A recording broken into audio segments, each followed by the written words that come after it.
मंगल भवन मंगल हारी।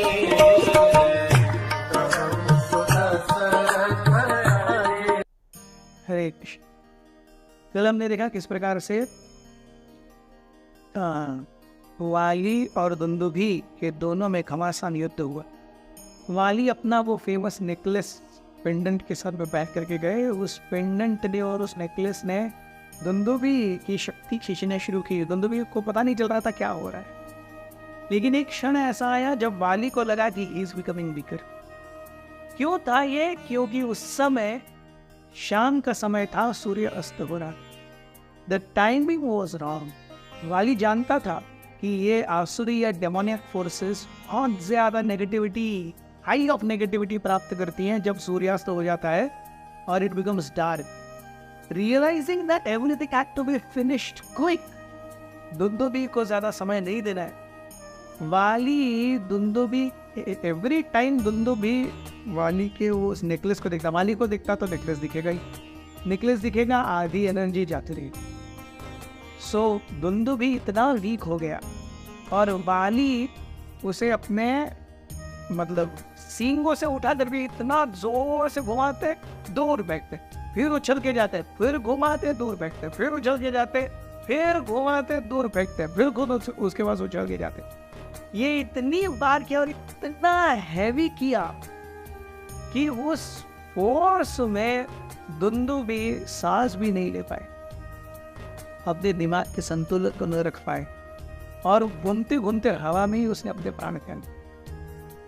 After lot of spins, when finally Vali realised कि ये मर चुका है, तो फाइनली वाली ने दुंदुभी के शरीर को ऐसे हवा में इतना ऊपर उछाला, वो मीलों मील ऊपर चला गया।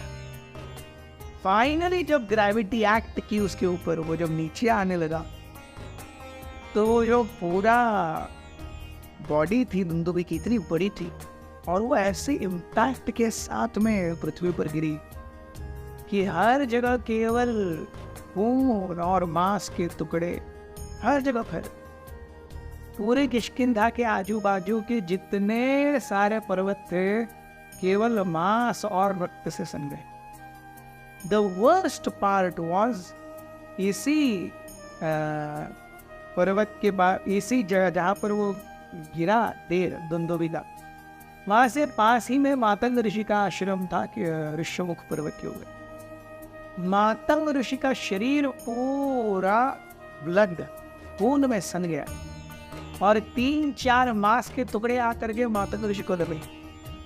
मातंग ऋषि अपनी साधना से बाहर आए और इतने क्रोधित हो गए देख करके कि रक्त भर गया है और पूरे आश्रम में छोटे छोटे मांस के आंतों के टुकड़े हुए हैं। सो मातंग ऋषि ने कहा, किस मेरे शिष्य ने ऐसा अपमान और उन्माद किया है? सारे शिष्य कांप गए। उन्होंने अपने गुरु महाराज को इतना क्रोध में कभी नहीं देखा था।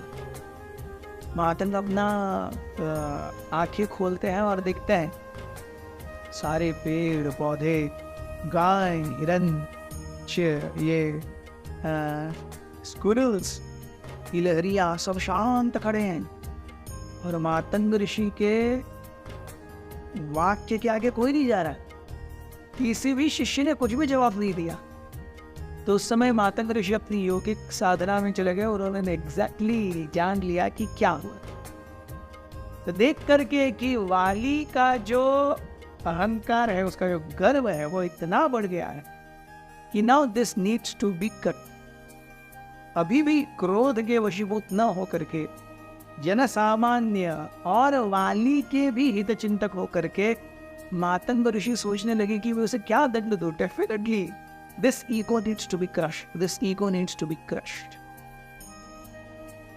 सो फाइनली उन्होंने ये श्राप दिया कि जिस मूर्ख वाली के गर्व और शक्ति के कारण ये आश्रम अपवित्र हुआ है, अगर इस आश्रम के 1 योजन के दायरे में वाली कभी भी आएगा, उसके इंस्टेंटली चिथड़े हो जाए। और मातंग ऋषि ने बहुत शक्ति से वो श्राप दिया था। वो शक्ति श्राप की दिखने भी लगी, एकदम बादल आ गए और हर जगह पे केवल बिजली कड़कने लगी, तूफान आ गया। और वाली के जितने गुप्तचर मंकीज थे जो आजू बाजू घूम रहे थे, उन्होंने देखा कुछ तो गड़बड़ हो रहा है। वो जानते थे कि इस एरिया में अगर कोई गड़बड़ करने वाला व्यक्ति है तो वो वाली है, और अगर दूसरे कोई है उससे शक्तिमान तो वो मातंग ऋषि है, और कोई उस जगह पे गड़बड़ नहीं कर सकता। तो वाली शक्ति की गड़बड़ कर सकता है, लेकिन ये गड़बड़ बवंडर आना, बिजलियां कड़कना, तूफान आना, पत्तों का हिलना, ये वाली नहीं कर सकता। सो वो जानते थे ये मातंग ऋषि की करामत है। क्या हो गया जानने के लिए जब गए, मातंग ऋषि still in great rage said, "You foolish followers of that foolish monkey, अगर आपने अभी से इस आश्रम के एक योजन में एक पत्ता, एक फूल, एक फल तोड़ा, आप तुरंत मर जाओगे। और जा करके बोलो अपने उस राजा से कि अगर वो इस आश्रम के एक योजन के अंदर आया तो उस क्षण उसका शरीर चीथड़ों में बदल जाएगा। ये श्राप कल सुबह सूर्योदय से लागू होगा, जाके बता दो। सो भाग के वाली के पास गए। वाली तुरंत आया, क्योंकि दूसरे दिन सूर्यास्त से वो श्राप चालू होने वाला था। रात अभी भी है। वाली तुरंत आए, मातंग ऋषि के चरणों में गिरे, बहुत विनती की। But Matang was not supposed to be touched. Wali's fate was sealed. He couldn't come to Rishyamukha and at joining Vali Yojanas for his entire lifetime. Thank you very much. Hare Krishna.